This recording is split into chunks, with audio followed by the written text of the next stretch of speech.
Hello guys, most welcome. हम कर रहे हैं कॉर्पोरेट अकाउंटिंग, चैप्टर चल रहा हमारा अमालगमेशन ऑफ कंपनीज। इस चैप्टर का आज का लेक्चर नंबर 2 है।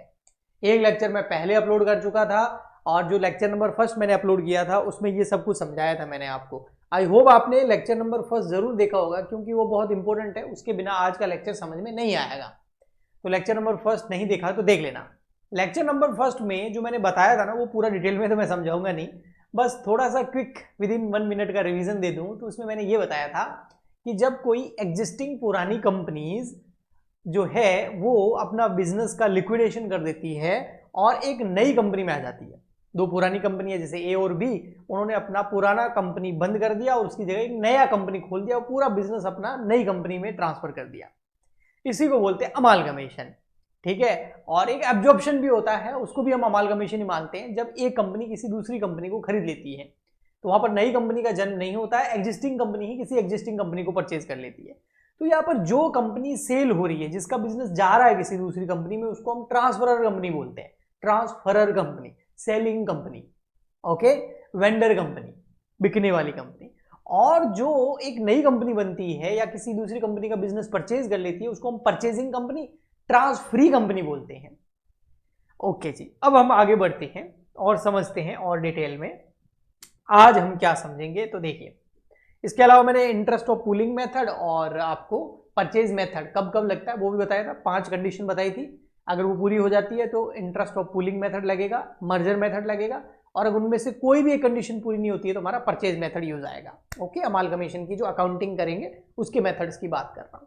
आज हम थोड़ा सा आगे बढ़ते हैं और आज हम क्या समझने वाले हैं तो देखो, ये है हमारी एक कंपनी, मान लेते हैं एक्स लिमिटेड, और इस एक्स लिमिटेड को एक कंपनी है जो खरीद रही है वाई लिमिटेड। ये एब्जॉर्प्शन का एक एग्जांपल हो गया, लेकिन अमालगमेशन और एब्जॉर्प्शन दोनों में कोई डिफरेंस नहीं करता हमारा अकाउंटिंग स्टैंडर्ड 14, वो मैंने आपको लास्ट लेक्चर में बताया था।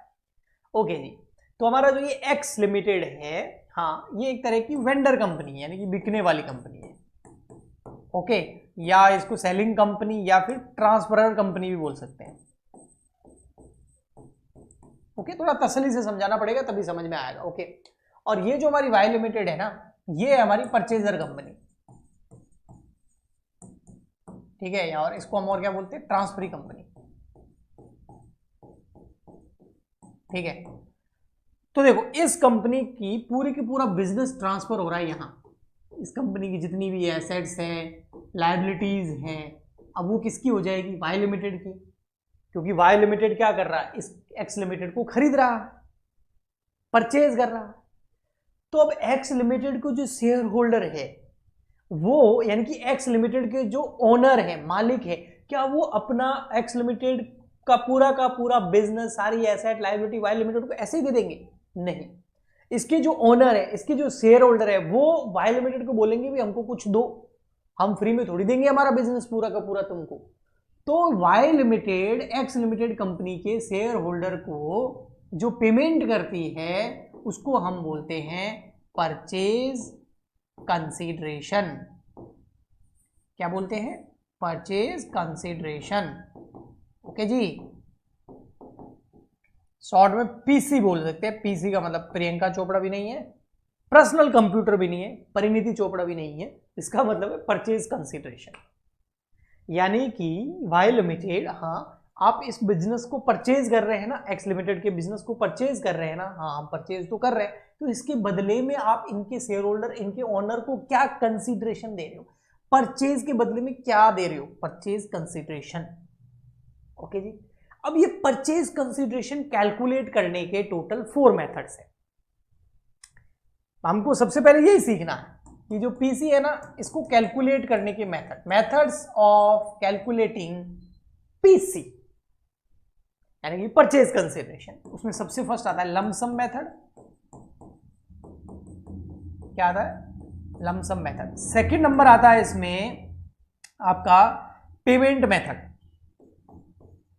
नेट पेमेंट मेथड ऐसा कुछ बोलते हैं, मैं आपको और दिखा दूंगा।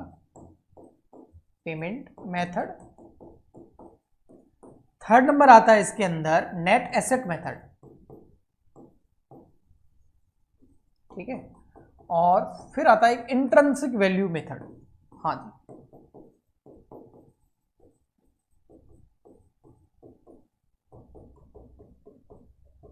मोटा मोटी बताऊं तो ये जो लमसम मेथड होता है ना, ये वाला लमसम मेथड, हाँ, इसमें आपको परचेज कंसीडरेशन कैलकुलेट करने की जरूरत नहीं होती है। जो पीसी है ना, वो क्वेश्चन में गिवन होता है, गिवन परचेज कंसीडरेशन को गिवन इन क्वेश्चन आपको बोल रखा होगा कि भैया जो ये एक्स लिमिटेड है ना, इसको हम खरीद रहे हैं और वाई लिमिटेड इसके बदले में 10 लाख रुपए दे रही है, तो 10 लाख रुपए गिवन है, purchase consideration given in question. हमको सिंपल फटाफट से कुछ भी नहीं करना, जनरल एंट्री कर लेनी है, मतलब हम आगे अकाउंटिंग की तरफ बढ़ सकते हैं, हमको परचेज कंसीडरेशन कैलकुलेट करने की जरूरत ही नहीं है क्योंकि वो क्वेश्चन में गिवन है। नेट पेमेंट मेथड जो है ना, हाँ, इसमें है ना आपको ये दे रखा होगा, देखो मैंने पहले ही बताया है, ध्यान से सुना करो कि ये जो वाई लिमिटेड है, थोड़ा सा मैं छोटा कर लेता हूं उसको, ये जो वाई लिमिटेड है वो इस एक्स लिमिटेड के शेयर होल्डर को जो पे करेगी उसको परचेज कंसीडरेशन बोलते हैं, हाँ, लेकिन पे कैसे करेगी? हो सकता है वाई लिमिटेड अपने शेयर्स किसको दे दे, एक्स लिमिटेड के शेयर होल्डर को दे दे, या वाई लिमिटेड अपने डिबेंचर्स एक्स लिमिटेड के शेयर होल्डर को दे दे, इक्विटी शेयर होल्डर को, या फिर कुछ कैश दे दे। तो वाई लिमिटेड अपने शेयर्स, डिबेंचर्स या कैश एक्स लिमिटेड के शेयर होल्डर को दे रही है, तो वो इन 3 कैटेगरीज के अंदर दिया हुआ होता है, तब हम यहां पर नेट पेमेंट मेथड के अंदर यूज करते हैं और हम परचेज कंसीडरेशन कैलकुलेट कर लेते हैं। भैया वाई लिमिटेड ने, यानी कि हमारी जो ट्रांसफरी कंपनी है, उसने ट्रांसफरर कंपनी को, यानी कि परचेजिंग कंपनी ने वेंडर सेलिंग कंपनी के शेयर होल्डर को, ओनर को इतने शेयर्स दिए, इतने डिवेंचर्स दिए, इतना कैश दिया, तो तीनों की टोटल कर लो, आपके नेट पेमेंट मेथड से पीसी आ जाएगा। मैं अभी आपको करके भी बता दूंगा, ठीक है, अभी मैं छोटा सा ओवरव्यू दे रहा हूं। नेट एसेट मेथड का मतलब होता है जो ये एक्स लिमिटेड है ना, एक्स लिमिटेड, हाँ, इसकी हम एसेट ले लेंगे, इसी की उसमें से लायबिलिटी लेस कर लेंगे, एक्सटर्नल वाली लायबिलिटी लेस करेंगे, तो हमारे पास नेट एसेट आ जाएगी। जो अमाउंट आएगा उतना पेमेंट करेगी वाई लिमिटेड एक्स लिमिटेड की शेयर होल्डर। ओके जी, अगला आता है फिर हमारा इंट्रिंसिक वैल्यू मेथड। इसमें हम क्या करेंगे, एक्स लिमिटेड और वाई लिमिटेड दोनों की इंट्रिंसिक वैल्यू कैलकुलेट करेंगे। इंट्रिंसिक वैल्यू कैलकुलेट करना हम अच्छे से सीखते हैं valuation of shares and goodwill वाले चैप्टर के अंदर, तो वहां पर इंट्रिंसिक वैल्यू कैलकुलेट करना सीखते हैं। मैं फिर भी बता दूंगा इस चैप्टर के अंदर भी, तो इंट्रिंसिक वैल्यू निकाल देंगे एक्स लिमिटेड की और वाई लिमिटेड की, और उस इंट्रिंसिक वैल्यू मेथड के बेसिस पर वाई लिमिटेड एक्स लिमिटेड के शेयर होल्डर को पेमेंट कितना करना है वो कैलकुलेट करेगा, यानी कि पीसी कैलकुलेट करेगा। ओके, ठीक, आइए मैं इसको थोड़ा सा पढ़ा देता हूं, जो मैंने आपको यहाँ समझाया है ना, इसको मैं पढ़ा देता हूँ, थोड़ा समझा भी देता हूँ, मेरे पास नोट्स हैं यहाँ पर, तो उसमें आपको और बेहतर समझ में आएगा। ठीक है, देखिए, तो ये रहे, देखो, मेथड ऑफ परचेज कंसीडरेशन में लमसम मेथड यानी कि परचेज कंसीडरेशन का पेमेंट करने के जो मेथड है उसमें क्या है, लमसम मेथड मैंने आपको बता दिया, net payment method, net asset method, और इंट्रिंसिक वैल्यू मेथड भी बोलते हैं, या फिर इसको एक्सचेंज ऑफ शेयर मेथड भी बोलते हैं। ओके, आपको दिख तो रहा ना? ओके जी, अब आ जाते हैं हम सबसे पहले लमसम मेथड की ओर। अब देखो लमसम मेथड में क्या लिखा हुआ है कि भैया अधिकतर लमसम मेथड में अंदर क्या होता है, सॉरी, ये रहा लमसम मेथड, साफ साफ लिखा हुआ, when the purchasing company agree to pay a fix, जब परचेजिंग कंपनी यानी कि ट्रांसफरी कंपनी जब फिक्स अमाउंट पे करने के लिए तय कर लेती है, और वो क्वेश्चन में आपको जब गिवन होता है, तब हम लमसम पेमेंट मेथड यूज करते हैं। यानी कि इसमें आपको पीसी कैलकुलेट करके दिया होगा। यहां पर देखिए, ए लिमिटेड जो है वो एग्री कर रही है बी लिमिटेड को टेक ओवर करने के लिए, और ए लिमिटेड इसके बदले में 10 लाख रुपए दे रही है, तो पीसी जो है ये क्वेश्चन में गिवन है, और हम इसको आगे अकाउंटिंग में काम ले लेंगे। नेक्स्ट आता है फिर हमारा नेट पेमेंट मेथड। अब इस मेथड में क्या होता है, देखिए यहां पर आपको दिख तो रहा है ना सर अच्छे से, हाँ। अब इस मेथड में क्या होता है, अंडर दिस मेथड, ये देखो, सॉरी इसको हटाना पड़ेगा, हाँ, under this method purchase consideration यानी कि PC is equal to total of the payment made by the transferee company, यानी कि आपकी परचेजिंग कंपनी, जो परचेजिंग कंपनी है वो पेमेंट कर रही है in forms of shares, debentures and cash to transferor company, यानी कि जो वेंडर कंपनी।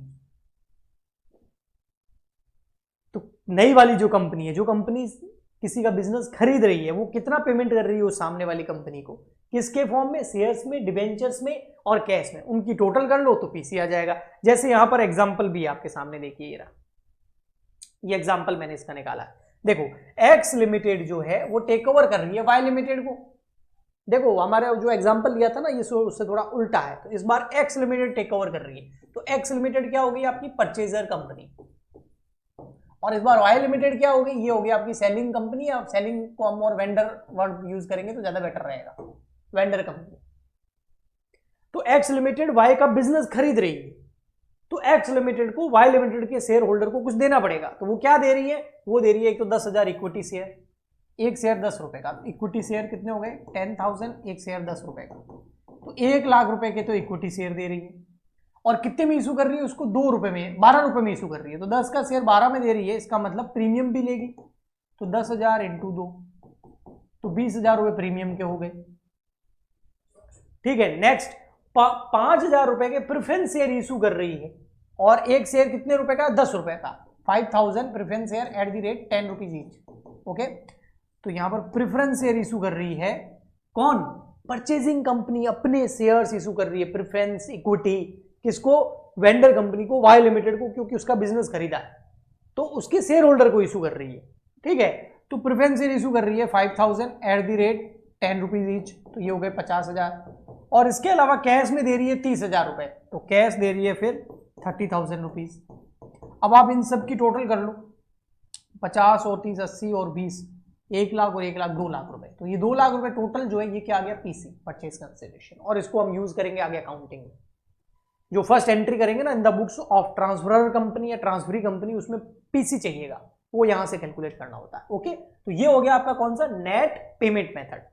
फिर आता है हमारा नेट एसेट मेथड। ये देखो नेट एसेट मेथड में क्या होगा, net asset is the aggregate of the asset take over at the aggregate values less liability take over at the agreed value. देखो कोई भी कंपनी जो किसी दूसरी कंपनी को खरीद रही है, तो जो कंपनी खरीदने वाली है ना, वो सामने वाली कंपनी की सारी एसेट और लायबिलिटी जिस वैल्यू पर ले रही है, जो तय किया होगा दोनों कंपनीज में बैठकर आपस में मीटिंग करके, भैया हम आपकी कंपनीज की इतनी जो एसेट्स है, ये लायबिलिटी है, इसको इस वैल्यू पे लेंगे, तो वो वैल्यू जो है उसको बोलते हैं यहां पर एग्रीड वैल्यू। तो सारी की सारी एसेट और लायबिलिटीज की एग्रीड वैल्यू दे रखी होगी, अगर नहीं दे रखी है तो बुक वैल्यू पे ले लेंगे, यानी कि जो कंपनी पुरानी कंपनी है जो खत्म हो रही है, जिसका लिक्विडेशन हो रहा है, उसकी बैलेंस शीट में जो एसेट्स और लायबिलिटी की वैल्यू है वो ले लेंगे। ओके जी, और एसेट्स में से लायबिलिटी लेस कर लेंगे, लेकिन लायबिलिटी आपको ओनली एक्सटर्नल लायबिलिटी लेनी है। एक्सटर्नल लायबिलिटी देखो, लायबिलिटी 2 तरह की होती है, इंटरनल और एक्सटर्नल। इंटरनल लायबिलिटी के अंदर शेयर होल्डर फंड आ जाता है एंड रिजर्व एंड सरप्लस आ जाते हैं, और एक्सटर्नल में बाकी की लायबिलिटीज आ जाती है, बैंक लोन हो गया, क्रेडिटर्स हो गया, बिल्स पेबल हो गया, यानी कि नॉन करंट लायबिलिटी और current liability.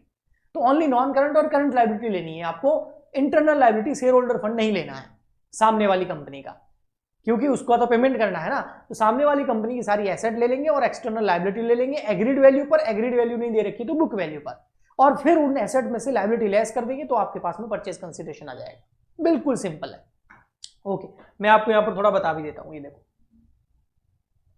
Asset take over at agreed value, और इसमें फिक्टिशियस एसेट्स नहीं लेनी है। तो सामने वाली कंपनी जैसे एक्स लिमिटेड वाई लिमिटेड को खरीद रही है, तो वाई लिमिटेड कौन सी हो गई, vendor company, selling company, x limited कौन सी होगी, परचेजिंग कंपनी। ओके, तो एक्स लिमिटेड जो परचेजिंग कंपनी वाई लिमिटेड को खरीद रही है ना, तो वाई लिमिटेड की सारी एसेट जो एग्रीड वैल्यू पे तय हुई है, एग्रीड वैल्यू नहीं दे रखी हो तो बुक वैल्यू पे ले लेंगे। फिक्टिशियस एसेट्स नहीं लेनी है, जैसे प्रीलिमिनरी एक्सपेंसेस वगैरह ये नहीं लेने। ओके, गुडविल लेनी है, लैंड बिल्डिंग प्लांट मशीनरी लेना है, investment motor vehicle stock debtor cash सब ले लेंगे, और इसमें से लेस कर देंगे क्या, लायबिलिटीज, कौन सी, एक्सटर्नल लायबिलिटीज। ओके, और एग्रीड वैल्यू पर, एग्रीड वैल्यू अगर क्वेश्चन में नहीं दे रखी तो बुक वैल्यू पे ले लेंगे। ओके जी, इसमें थोड़ा सा ये ध्यान रखना, देखो एक तो फिक्टिशियस एसेट्स नहीं लेनी है, और ये देखो लायबिलिटी जो है उसका मतलब आउटसाइडर लायबिलिटी यानी कि एक्सटर्नल लायबिलिटी है, इसके अंदर हम इंक्लूड नहीं करेंगे, never include equity share capital, preference share capital, reserve and surplus, यानी कि सामने वाली कंपनी की ओनली एक्सटर्नल लायबिलिटी लेनी है, उनका शेयर होल्डर फंड नहीं लेना है, और उनकी फिर एसेट्स में से लायबिलिटी, एक्सटर्नल लायबिलिटी लेस कर देंगे तो हमारे सामने क्या आ जाएगा, परचेज कंसिडरेशन। ठीक है, ओके, इसका एग्जाम्पल भी आपके सामने ये रहा, देखो जैसे एक कंपनी है, ठीक है, एक कंपनी किसी दूसरी कंपनी को खरीद रही है, मैं थोड़ा सा इसको करा ही देता हूँ, देखो थोड़ा सा छोटा कर दूँ इसको, हाँ ताकि आपको दिख जाए। ये देखिए यहां पर साफ साफ लिखा हुआ A limited purchase the business of B limited, और ये आपको बी लिमिटेड की बैलेंस शीट दे रखी है। क्योंकि ए लिमिटेड तो खरीद रही है, बी लिमिटेड जो है वो बिक रही है, तो बी लिमिटेड यानी कि जो ट्रांसफरर कंपनी, जो वेंडर कंपनी, जो बिकने वाली कंपनी है, जो पुरानी कंपनी है, उसकी बैलेंस शीट दे रखी है। और इसमें देखो क्या दे रखा है, इक्विटी शेयर कैपिटल, ये हम लेंगे नहीं, ओके, इक्विटी शेयर्स जो है ये नहीं लेंगे, रिजर्व्स भी नहीं लेंगे, क्योंकि ये इनसाइडर लायबिलिटी होती है, इंटरनल लायबिलिटी होती है। हमको एक्सटर्नल लायबिलिटी लेनी है, उसमें ये दोनों ले लेंगे हम, और एक्सटर्नल में ये सब ले लेंगे। अब इनकी ये बुक वैल्यू है, अगर एग्रीड वैल्यू दे रखी होगी तो वो लेंगे, वरना ये ले लेंगे। देखते हैं, goodwill is independently valued at 80,000, तो आप गुडविल ये नहीं लेंगे, उसकी जगह 80,000 रुपए लेंगे, ये एग्रीड वैल्यू है। अदर फिक्स एसेट्स 3,90,000, तो देखो अदर फिक्स एसेट्स यहाँ 450 दे रखी है ना, अब बुक वैल्यू नहीं लेंगे, ये ले लेंगे। करंट एसेट्स के बारे में यहाँ कुछ भी नहीं बोल रखा है, देखो, तो करंट एसेट ये वाली लेंगे। और प्रीमियरी एक्सपेंस फिक्टिशियस एसेट्स है, इसको हम लेंगे ही नहीं, ये तो लेनी ही नहीं, ओके। अब क्या होगा, there was a contingent liability of ₹20,000, इसके अलावा कॉन्टीजेंट लायबिलिटी और है 20,000 रुपए की। अब आपको जो है परचेज कंसिडरेशन निकालना है नेट एसेट मेथड से, तो कैसे निकालेंगे, देखो मैं थोड़ा सा यहां आपको करके बताता हूं। यहां पर ठीक है, नेट एसेट मेथड से परचेज कंसिडरेशन निकालते हैं। सबसे पहले जो बी लिमिटेड है, हाँ, उसके लिए निकाल रहे हैं, उसका परचेज कंसिडरेशन निकाल रहे हैं। तो गुडविल दे रखी थी, क्वेश्चन में 50,000 दे रखी थी, लेकिन वैल्यूड थी 80,000, तो वो ले लेंगे। फिर फिक्स एसेट्स दे रखी थी, वैसे तो 450 थी, लेकिन 390 के अंदर एग्रीड हुआ है, मैं दिखा दूंगा अभी आपको, वो लेंगे। ये देखो, ये देखो गुडविल कितनी है 70, वो नहीं लेंगे, 80 लेंगे, क्योंकि एग्रीड ये हुआ है। अदर फिक्स एसेट 450 है, लेकिन यहां पर एग्रीड कितने में हो गया 390 में, तो ये ले लेंगे। अच्छा, करंट एसेट्स का यहाँ कहीं नहीं दे रखा है, तो बुक वैल्यू ले लेंगे 220। प्रीलिमिनरी एक्सपेंसेस लेंगे नहीं, क्योंकि 50 एसेट्स है, 50 एसेट्स नहीं लेनी है। तो करंट एसेट्स कितना हो गया 2,20,000 रुपए, तो ये ले लेंगे हम। करंट एसेट्स 2,20,000, सीए 2,20,000, और कुछ है नहीं। अब इसकी कर लो टोटल, तो याद देगी टोटल एसेट, ओके, कर लेते। 80,000 प्लस 390 प्लस 220, तो यह गया 690। अब इसमें से लेस करनी है एक्सटर्नल लायबिलिटी, ठीक है। अब एक्सटर्नल लायबिलिटी में क्या क्या है, आइए देखते हैं, ओके। यहां देखो, एक्सटर्नल लायबिलिटी में इक्विटी तो लेंगे नहीं, रिजर्व लेंगे नहीं, ये इंटरनल है, हमको एक्सटर्नल लेनी है। तो डिबेंचर ले लेंगे 1 लाख रुपए के, करंट लायबिलिटी 90,000 रुपए की, और एक कॉन्टीजेंट लायबिलिटी 20,000 रुपए की। कॉन्टीजेंट थी, लेकिन अब उसको पे करना पड़ेगा, फिक्स हो गया, अब कॉन्टीजेंट नहीं रही, इसलिए लेंगे। अगर कॉन्टीजेंट ही होती तो नहीं लेते, ओके। तो 1 लाख डिबेंचर 10%, करंट लायबिलिटी 90,000 की, और 20,000 रुपीज का आपका कॉन्टीजेंट लायबिलिटी, ओके, ठीक। तो एक तो 10% डिबेंचर 1 लाख, और करंट लायबिलिटी 90,000, और कॉन्टीजेंट लायबिलिटी 20,000। ये तीनों जो है इसमें से क्या कर दो, लेस, यानी कि टोटल एसेट में से एक्सटर्नल लायबिलिटी लेस कर दो, तो आपके पास परचेज कंसिडरेशन आ जाएगा। तो 6,90,000 माइनस 1 लाख माइनस 90,000 माइनस 20,000, 4,80,000, ये आ गया परचेज कंसिडरेशन। स्क्रीनशॉट लेना है तो ले सकते हैं, इसका भी ले सकते हैं और इसका भी ले सकते हैं, देखो इसका क्वेश्चन का, ओके, ठीक है, समझ में आया आपको। तो इस तरीके से परचेज कंसिडरेशन निकालना होता है, कौन से मेथड से, आपके नेट एसेट मेथड से। अब नेक्स्ट आता है हमारा लास्ट मेथड, और वो है एक्सचेंज ऑफ शेयर मेथड या इंट्रिंसिक वैल्यू मेथड। इसमें क्या करना होता है, दोनों कंपनी की, परचेजर कंपनी की भी और वेंडर कंपनी की भी, यानी कि ट्रांसफरी कंपनी की भी और ट्रांसफर कंपनी की भी, दोनों कंपनी की हमको इंट्रिंसिक वैल्यू कैलकुलेट करनी होती है। Calculate intrinsic value of both companies. Intrinsic value कैसे कैलकुलेट करेंगे, ये रहा, value of net asset divide by number of share. दोनों कंपनी की नेट एसेट लेके उसमें नंबर ऑफ शेयर का डिवाइड कर दो। जैसे फॉर एग्जांपल के लिए एक है राम लिमिटेड और एक है श्याम लिमिटेड। राम लिमिटेड की इंट्रिंसिक वैल्यू हमने कैलकुलेट कर ली और वो आ गई 50, और श्याम लिमिटेड की आ गई 35।